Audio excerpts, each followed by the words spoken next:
now. Put your phones on silent, if it's on, please. The Australia captain is in charge, so I'll be joined by Coach Sheens and Captain Cronk. He captained the second half, so All right. he qualifies. Any questions, please? Was that another good day at the office? Kicked off? We were happy with it, yeah. We set ourselves some goals and I think the boys achieved them. Our kick chase game was excellent. That's what we want to really work hard on that aspect of our game this week. It's going to look like you were sort of focused on the patterns you wanted to establish for the games ahead rather than the opposition. I think there's a bit of that, yeah. We played nice and tight. We got a little bit excited in the first half up near the line, and we settled back down in the second half. We weren't worried about a score, even though we put a score on. But at the end of the day, it was about making sure that we were disciplined and that our kick chase for the bigger games, which is exactly right. And keeping them scoreless would have been a goal as well. Yes and no. I mean, again, it was still we were really focused about us, but. If our kick chase was good, we were obviously going to be able to defend it easy, and we didn't give them too many chances near our line. What did you make of the attack? Ours? Yeah. I think we had some good things, and I think some timing issues. But again, I blame myself a bit for that because we have played with the halves and had two fullbacks and given all the halves a couple of runs, and they're as cranky as hell about that. I know they're all competitive.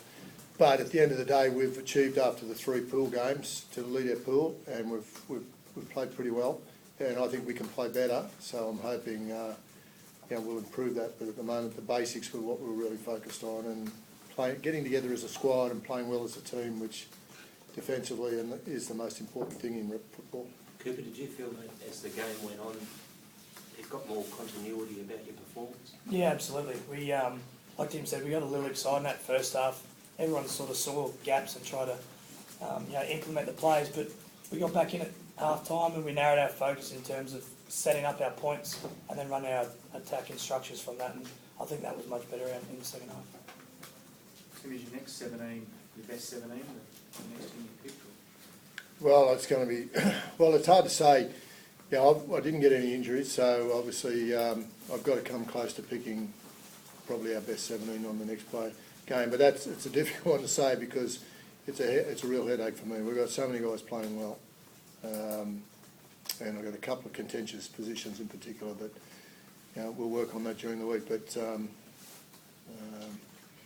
anyone playing themselves into that team tonight? Oh, I'm not going to stand here and say and name any names, guys. Look, I want to sit down and analyse that game first. We've just finished it, so. I was just happy with everybody's effort. You can come to games like this and drop off. We talked about an 80-minute effort, and I think that was, shown there with, the chase for the two Morris boys at the back end of the game. We kicked early and chased hard, and I think that's what we want to be doing to the better sides in the competition. What benefits do you think you can gain from playing a match in which you know you're going to win with her hardly breaking sweat? Is there any point to these kind of matches? They broke a sweat, don't worry. It's a little harder than it looks, I think you'll find if you ask them.